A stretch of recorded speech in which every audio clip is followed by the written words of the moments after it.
Are you perhaps a college junior or senior with an interest in business and a non-business major? Or perhaps you recently graduated and realized you need to boost your business knowledge to propel your career. Today's show is with the director of Michigan Ross's Master in Management program. Let's hear all about it. Welcome to Admission Straight Talk, the podcast dedicated to graduate admissions and helping you approach the application process thoughtfully and successfully. Your host is Accepted's founder and world-renowned admissions guru, Linda Abraham.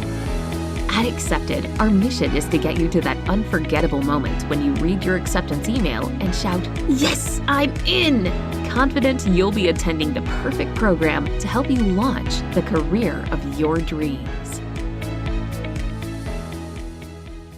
Welcome to the 560th episode of Admission Straight Talk. Thanks for joining me. Before we dive into today's interview, I want to mention a resource at Accepted that can help you prepare your statement of purpose to a master's in management program or other graduate programs. Download 5 fatal flaws to avoid in your grad school statement of purpose to learn how to avoid the 5 most common mistakes we see in statements of purpose, as well as to gain tips on how to write a statement of purpose that makes your story memorable and highlight your qualifications for your target programs.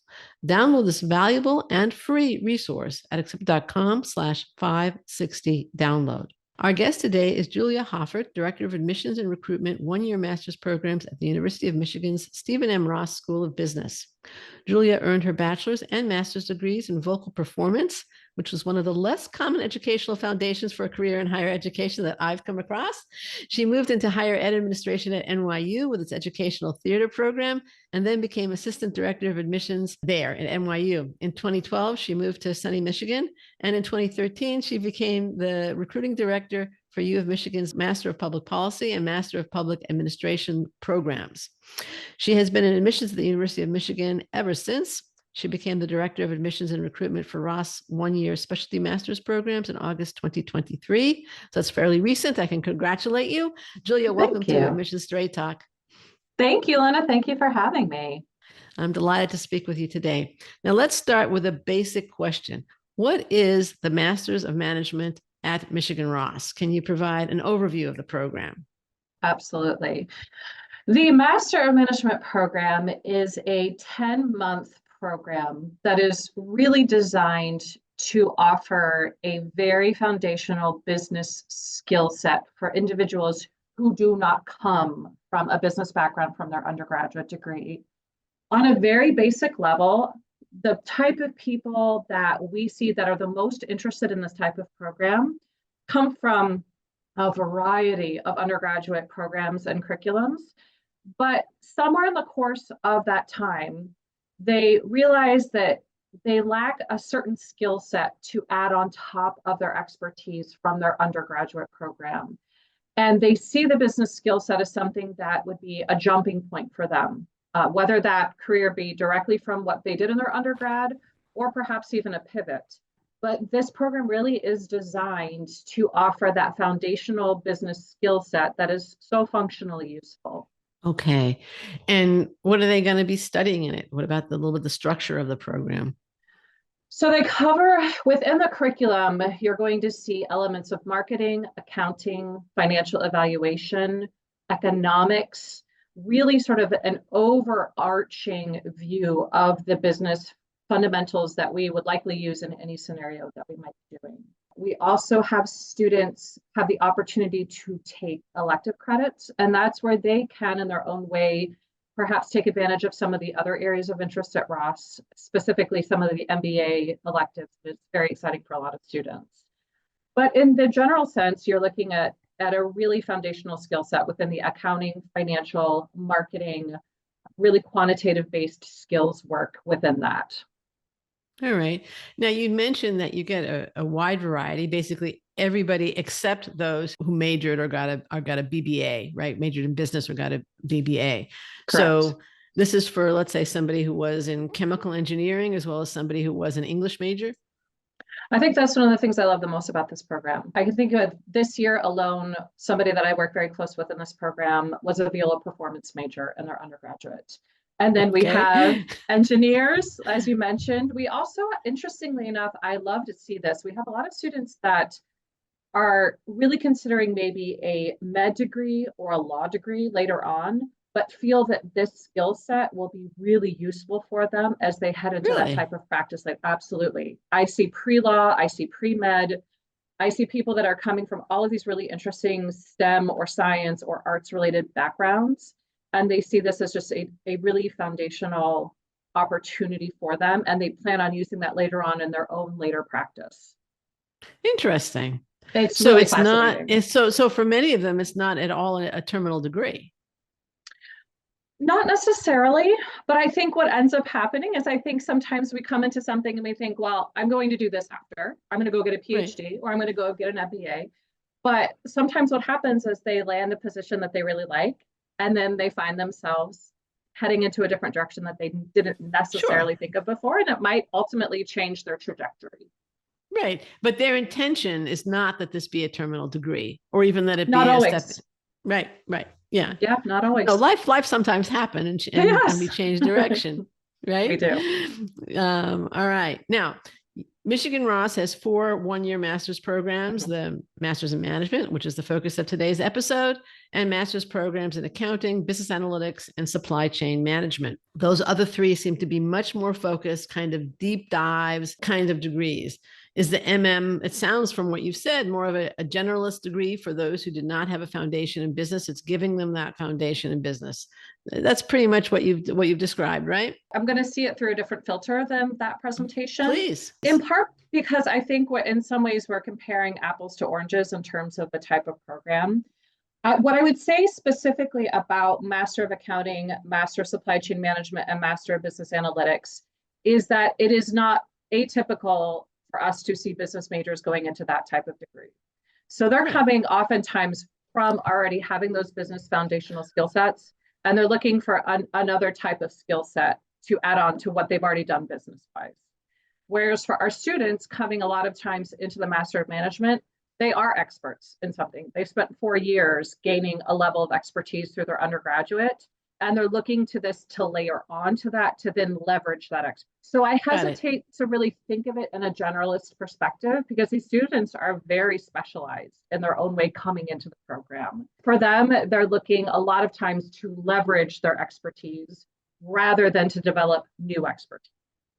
Can you give me an example? So I think in some ways, what sometimes happens, since we talked about pre-med just recently, Sure. we have students who initially went into pre-med and may have done perfectly well within those courses, but through shadowing doctors or being in a situation, have actually ultimately realized they don't want to be a doctor, but they want the business skill set so that they can head into an administration type of role within a healthcare system or to be a healthcare consultant, that type of work.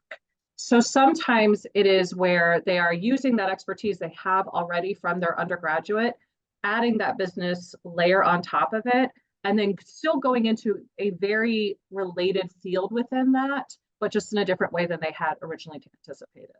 I'm really glad you provided this alternative perspective to it. I think that's it's great. kind of Thank fun, you. right? Absolutely. Right. I noticed in preparing for the call that the winter semester in the MM has something called a management consulting studio. What's that? Oh, it's fantastic. Okay. So Okay. this is, it's wonderful, Linda. So we offer a consulting studio very specifically for Master of Management students. We also have it for our supply chain program. We also have it for our business analytics program. The reason that we don't have it for accounting is that we have a separate type of experience for them, Ernst & Young in DC. So the consulting studio is actually a required course. And what happens is our partners within the Office of Action-Based Learning do this incredible job of sourcing projects or issues with companies and industries in and around the United States, sometimes even abroad. And these companies offer students basically an opportunity to take everything that they have been learning in the course of their degree and applying it in a very real world scenario with that company. But that is still within the scope of a course. So what that looks like is that this actually literally just happened a couple of weeks ago. We had the reveal, which was a lot of fun. Students have the opportunity to learn about which companies and what project or issue they are looking to have the students do. They then have the opportunity to basically do a rank order and sort of say, this is what I would like to be considered. These are my top 3 choices. But ultimately, the professor will assign students in groups with one another with that company, and they work on that project for the duration of the winter semester. So it's just I love it. To me, it's where we talk a lot at Ross about the concept of action-based learning. Yes. And this is, for me, one of the most pinnacle points of how we live that out, because students are working on a real project with a company and really having to synthesize everything that they've been learning up to that point.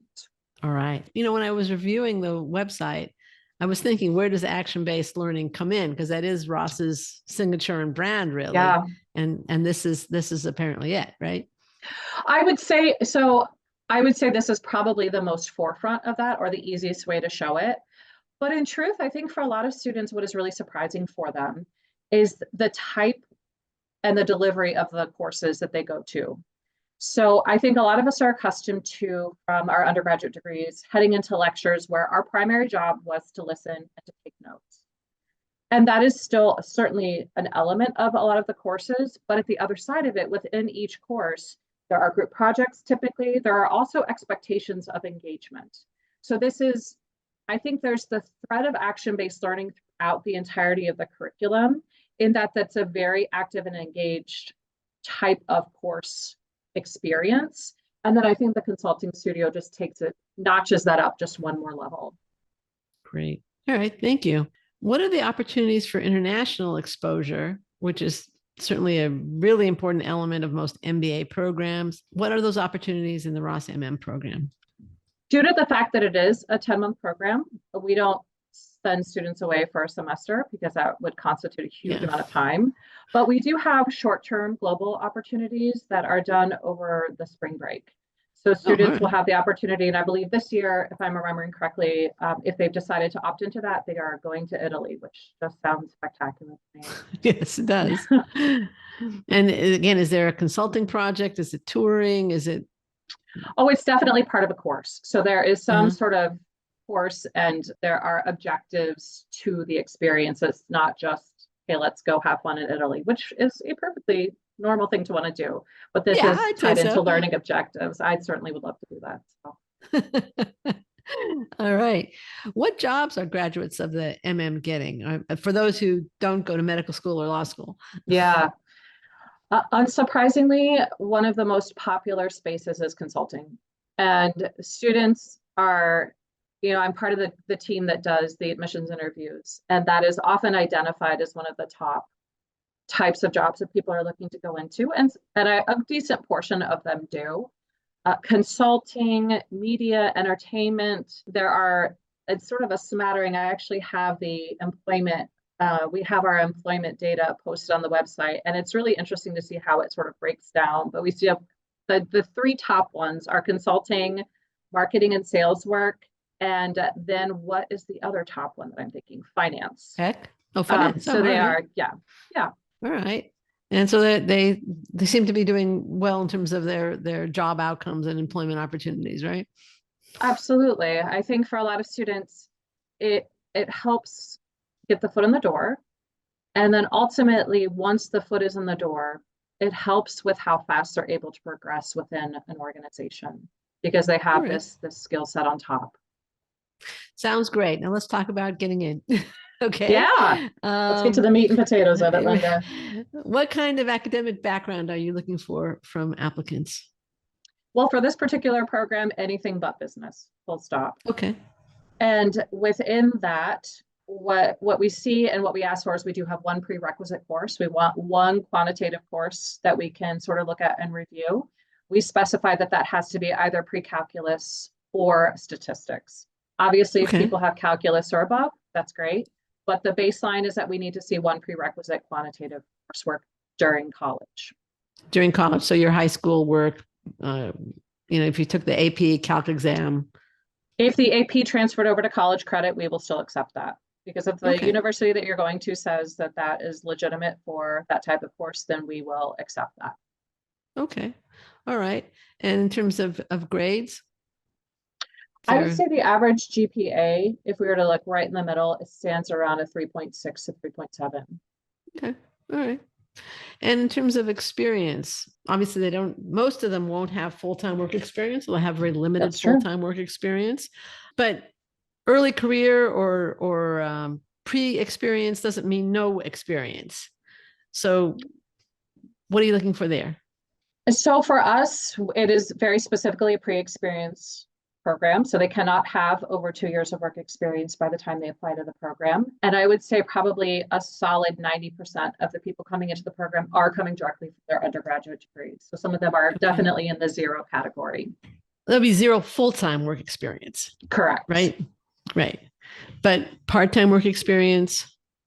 We don't have expectations necessarily. So the students, due to the varied backgrounds that they have, it's not uncommon for us to see maybe 1 to 2 internships or part-time work experience, or sometimes we really try to contextualize if we have students that come from backgrounds where they had to work during the entirety of their college career to be able to pay for it, and therefore didn't have the opportunity to do internships. So I think in general, we want to see students who have somehow engaged within their community while in college during their college years. And if they have an internship or 2 that has helped craft why they want to do this program, that's even better. All right. And you mentioned that they should at least have calculus or statistics in terms of their background, but you're fine with social sciences or humanities. Now let's turn to the application components. I know the test requirement is the GRE or the GMAT, but if an applicant can waive out of the test if their GPA is above a 3.3, is that correct? That is correct. Is there any test preference between the GRE and the GMAT? No, there isn't. And just to quickly clarify, it's pre-calc, not necessarily calculus. That's right, pre-calc. For the prerequisite. Oh, no, that's okay. I just didn't want anyone to get worried as they listen to us. Yeah. In terms of that GRE GMAT question, we do not. So the students who can waive out of it have to have a cumulative undergraduate of a 3.30 and above. And then we simply do not have a preference GRE versus GMAT if they have to take that exam. Practically speaking, because I'm always practical, I understand that students will be likely applying to multiple programs. So take the test that makes sense for all of the programs that you're applying to. Right. Are there other scenarios where somebody got the waiver, they got the 3.3, they waived the exam, and you see, gee, I really wish I would have a test score to help me evaluate this person's candidacy? No, we really try to, if we put that information out there that we're okay with the 3.30 and above, then we have to live by that. So we're very strong about that. But we do retain the right that if we need to ask for that, we will ask for that. I would say in a circumstance where I might feel that is if I am seeing a transcript where I have way too many withdraws or pass-fail courses on there, and the 3.30 that's on there, especially if they're towards the 3.30 towards the end of that spectrum, if you will. Or if there's a downward trend, Absolutely. No, but and that would be that's not, honestly, Linda, I just don't see a lot of that in my group of applicants, thankfully. So I have not had to necessarily exercise that right, but we do retain that right to say, listen, we need a little bit more information about you. Could you provide? And that would be something we would do, but it would have to be a fairly extreme circumstance. Now, your essays, the essay questions, seem to value concision with their 200 and 300 word limits. Okay, which is not a bad quality. No. Could we review them, and could you give some tips for answering them? Sure, absolutely. Okay, so the first one is, please describe 2 or 3 meaningful ways in which you have engaged in your communities. 200 word minimum.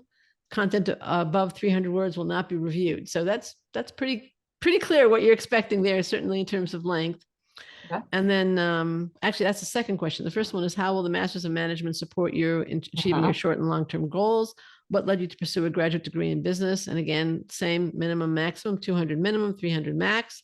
Correct. And then 3 is self-evaluation. Please answer the following questions and provide specific examples where possible. Again, Please describe your strengths and provide detailed examples where these strengths were exhibited. 150-word minimum, 300 max. Please comment on your areas of development or weaknesses.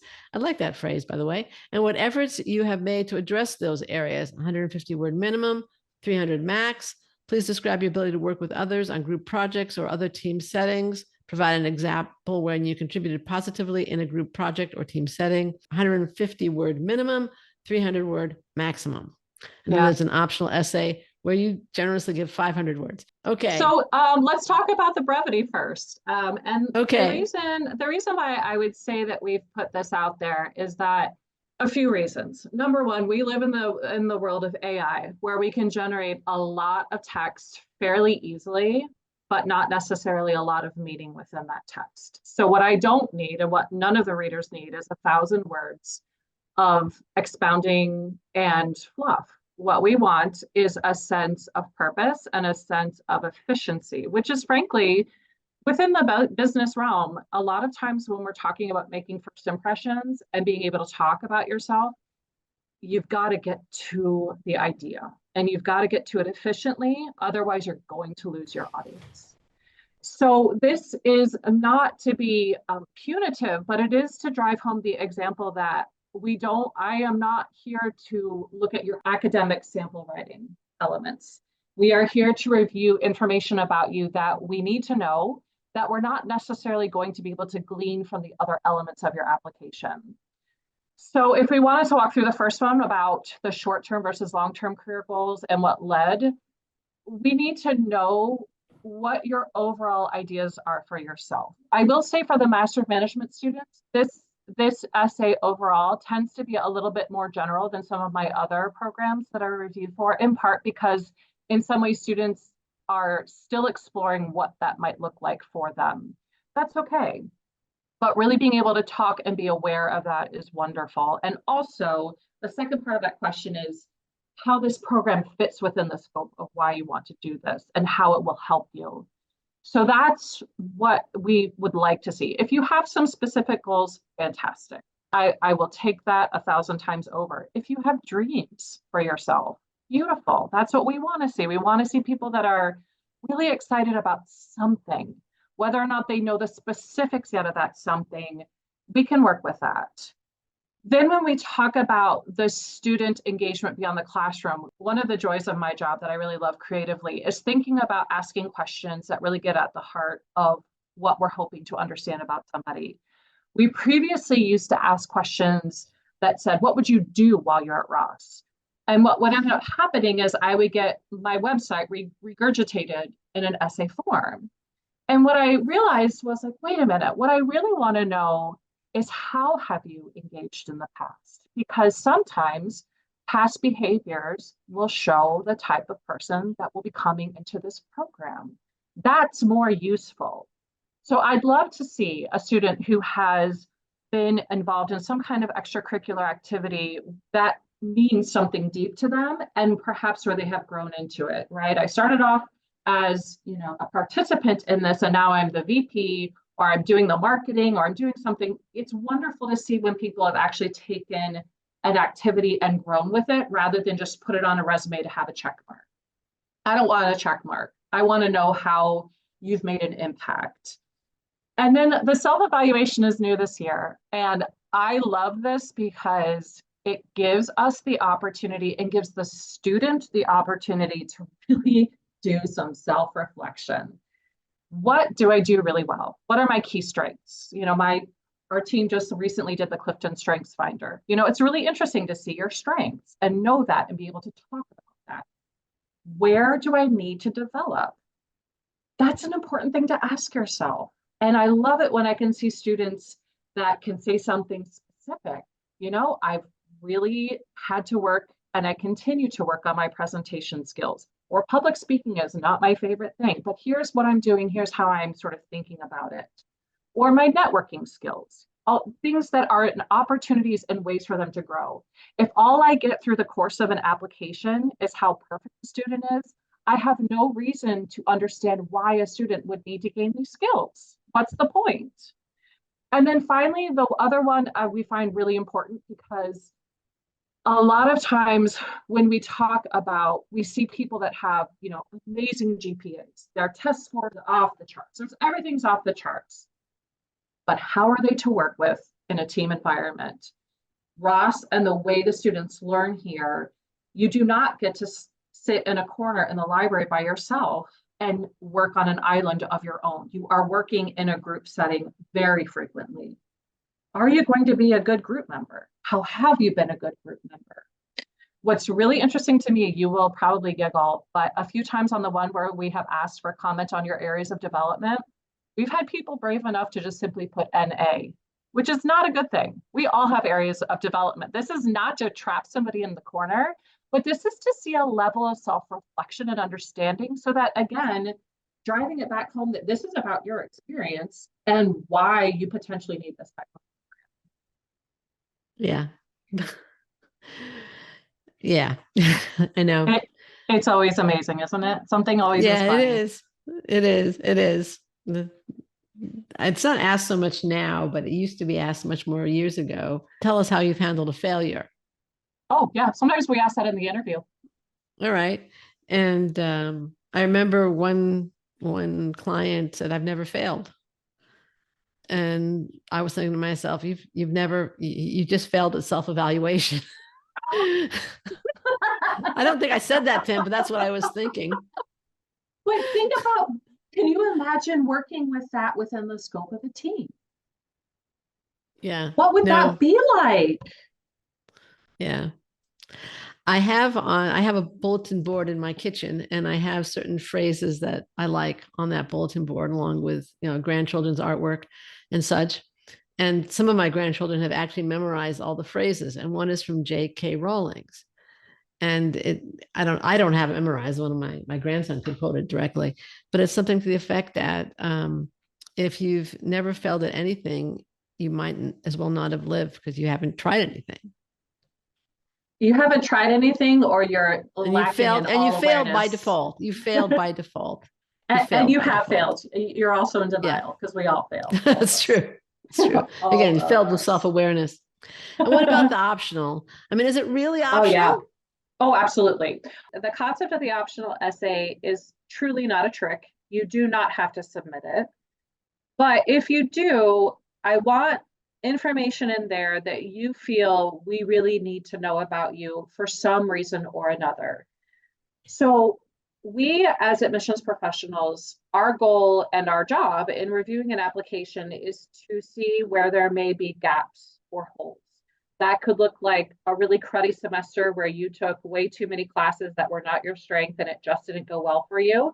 It could be a semester where perhaps you had a health crisis of some type and that affected you. So we see when something is slightly not right. And if you are willing to give us some context and talk a little bit about acknowledging that and how you perhaps journeyed through that to another positive side of it, that is what that optional essay really is for. If on your resume you have no internships and your extracurriculars are limited, maybe talk to me about how you've been working 20 to 25 hours a week at a job so that you could help fund your undergraduate college degree education. And that's why you don't have those types of things. You can also talk about what you learned in that part-time job. Exactly. And a lot of times I love seeing this when I see them list the part-time jobs within their resume themselves, and I see they've been doing it for 3 years and they've progressed in their duties. That speaks volumes to me. Let me know about these things. This is your opportunity to flesh out areas of your application that may just be gray for us and that we may not understand. So give us an opportunity to understand it. I would say probably on average in any given cycle, it's about 15 to 20% of students who ultimately submit that optional essay. What I don't want is the personal statement that you wrote for another school to just be put in there as something to put in there. Don't feel that you have to put something in there. Give me something that gives me more information. Okay, sounds good. What can an interviewee expect if lucky enough to be invited to interview? And are all admitted students interviewed? They can expect a party, Linda. It'll be so much fun. So I hope they have as much fun as we're having right now. So what they can expect. They will expect somebody from the admissions or recruiting team to be doing their interview. So this is not a current student, nor is it an alumni, but someone who is on the admissions and recruiting team here in the one-year master's programs. They can expect the Zoom or for us, a Google meeting, but they can expect what you and I are doing right now, which is a 20-minute conversation. And the questions are centered on behavioral-based types of questions. Your academic behaviors and experiences, perhaps your professional experiences and behaviors. We will sometimes ask things around diversity, equity, and inclusion, as those are the values of our university, and we want to really talk about those in a substantive way. We want to try to assess how you behave in these scenarios to understand how you might be within a group scenario if you're on a group project. So the questions might be like, how have you handled XYZ situation in the past? Absolutely. We might ask a question like, tell me about a time when you disagreed with a team member. How did you handle that disagreement? Or tell me about a time you've had to motivate your group. Or tell me about a time when you've had a different idea than the rest of the group. How did you manage communicating that? These are not designed to trick you, and they're not designed to, I'm not looking to ask you to create an algorithm from, something. I'm not looking for your skill set. I'm looking to understand a little bit more about your behavioral based scenarios. And are the interviews are conducted by the admissions office personnel, and they've reviewed the application? Would they possibly ask a question about something in the application, like why did your grades dip this semester or something like that?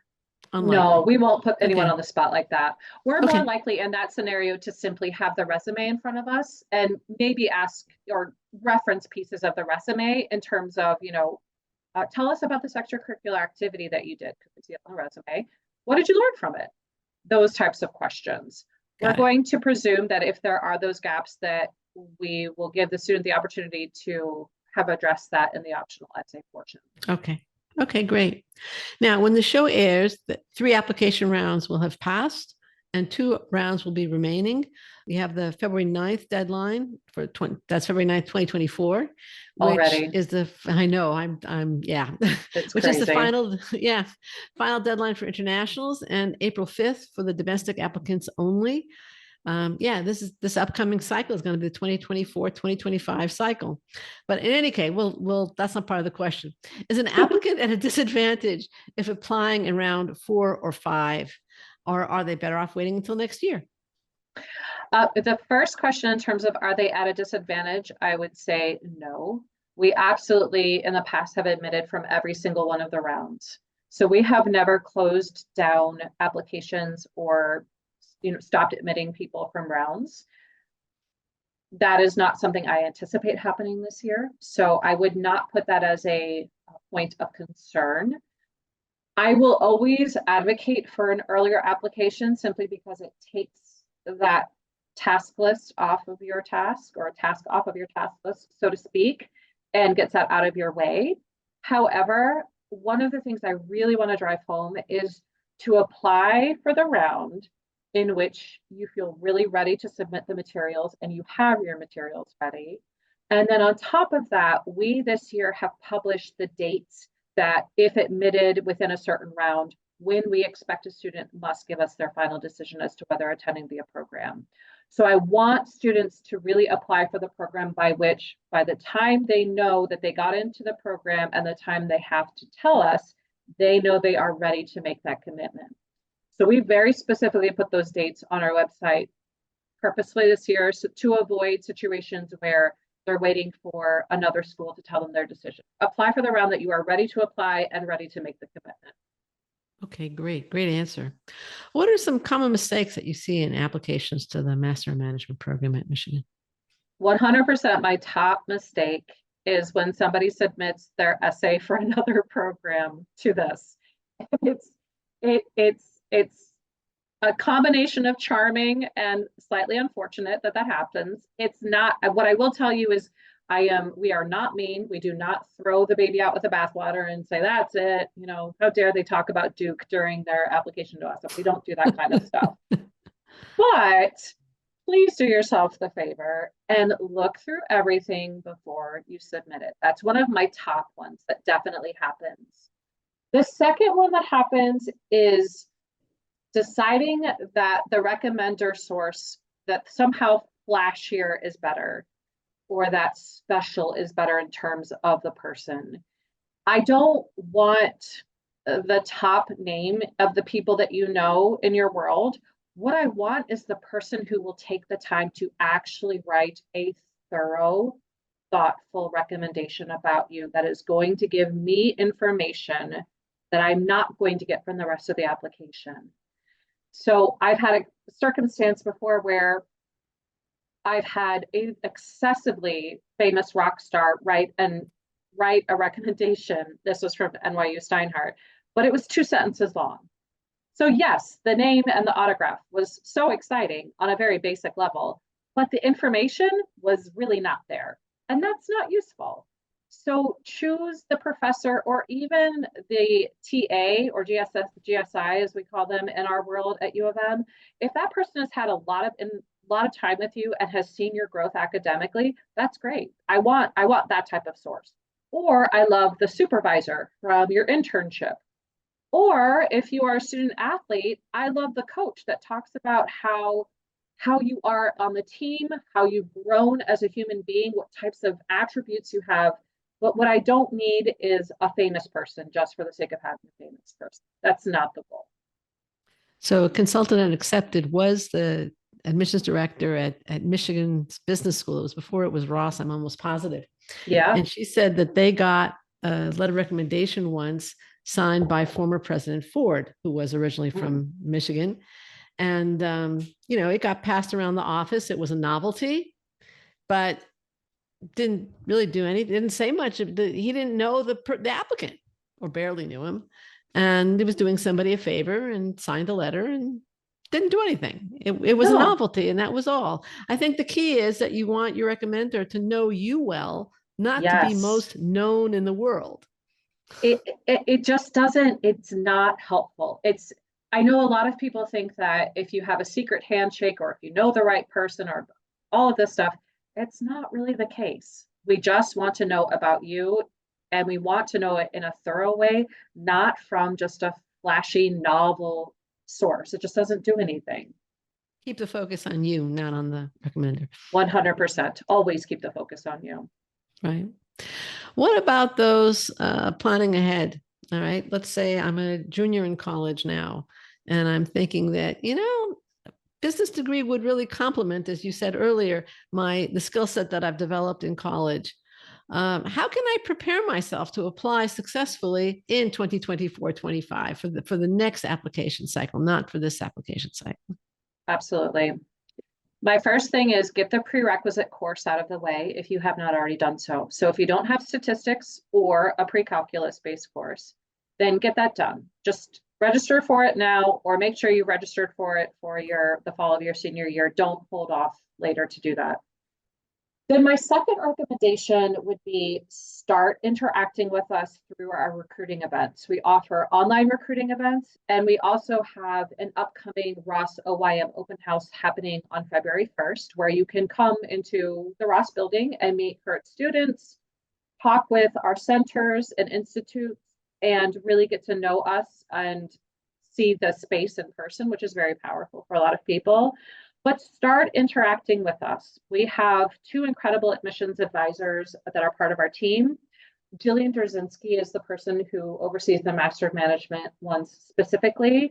She would be somebody to start having a conversation with. And their primary job is really to welcome a student into the process of applying and to be of reasonable assistance. And by reasonable, I mean, at least do your homework online, look at things, don't ask us things that you can find out online very easily. Come to the table with a little bit of preparation. Sounds good. Thank you. Let's say I go for the Master of Management, work for a few years, and then decide I want to go back for an MBA at Ross.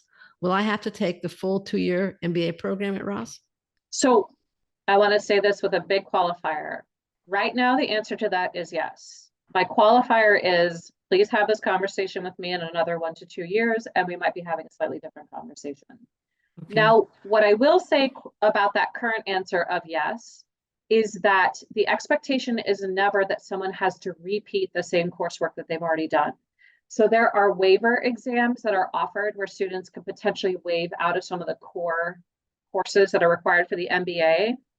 Now, what that means, though, is you waive out of having to take that course. It does not waive you out of the credits. So you could find other courses to fulfill those credits and augment your experience.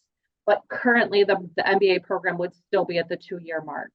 Again, I want to have this conversation with you in like 1 to 2 years, and we will recheck in with each other because things evolve as they should, and this may evolve. Okay, sounds good. What is your favorite resource or part of the program at Ross or being a part of Ross? I would be remiss to not really highlight the Ross Career Development Office. It is 100% one of my absolute favorite elements of the experience for students here that I think, oh man, I wish every school and college had something like this. I wish I had had this when I was going through my 20s. The Ross Career Development Office is the hub for what it means to be looking to go into your career post-Ross.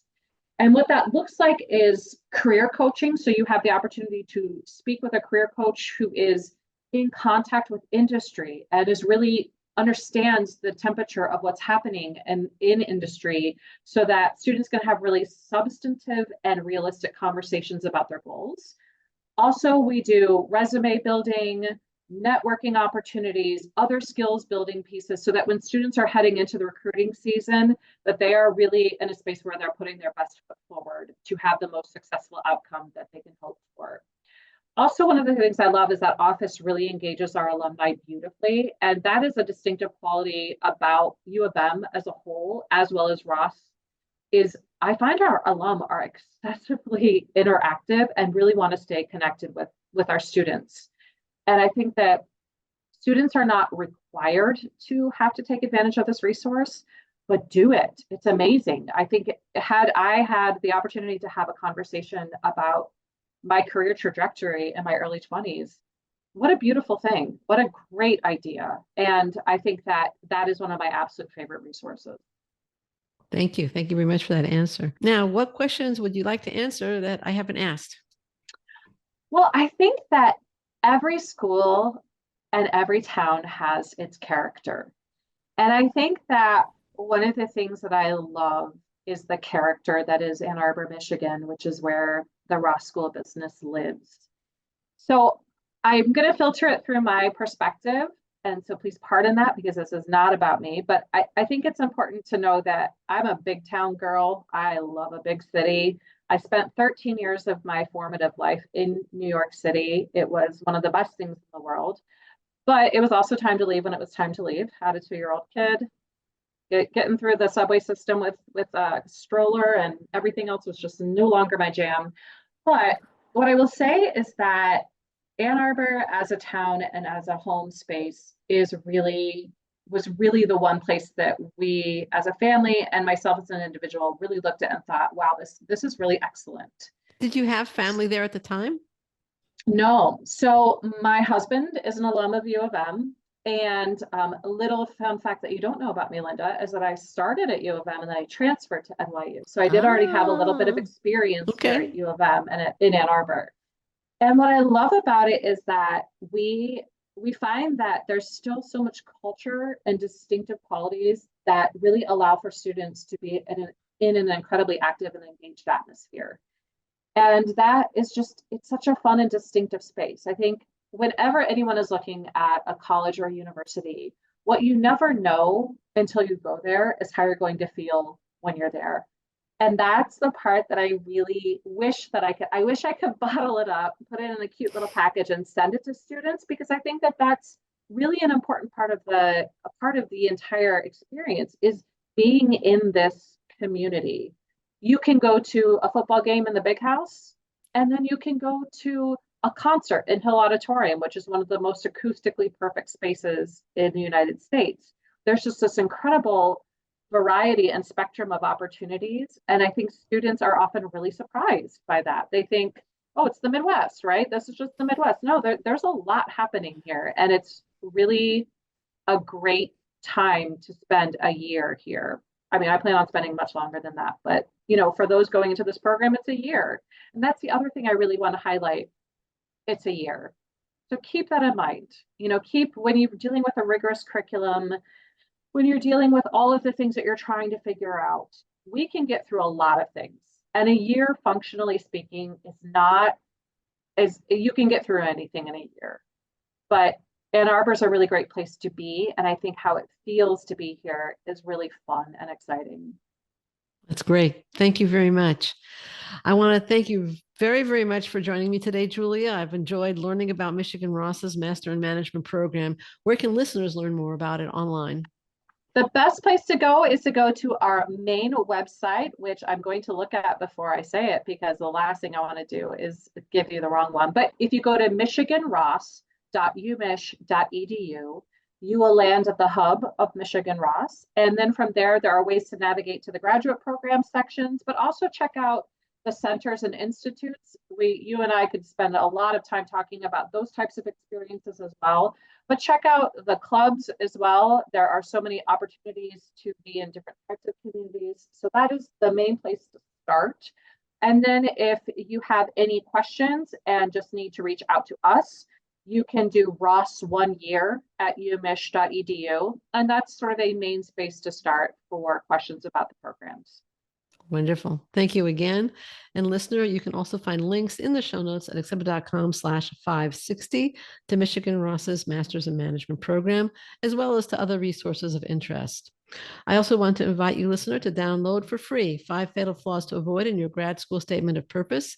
You can find it at accepted.com/560 download. That's one word, accepted.com/560 download, or by going to the show notes at accepted.com/560 and clicking on the relevant link. And I want to thank you, listener, also for tuning into this, our 560th episode. If you found this show helpful, subscribe in Apple Podcasts, Stitcher, Google Podcasts, or whatever podcatcher you prefer. You can find subscribe links at, you guessed it, accepted.com/560. This is Admission Straight Talk, produced by Accepted, and I am your host, Linda Abraham. I'll talk to you again next week.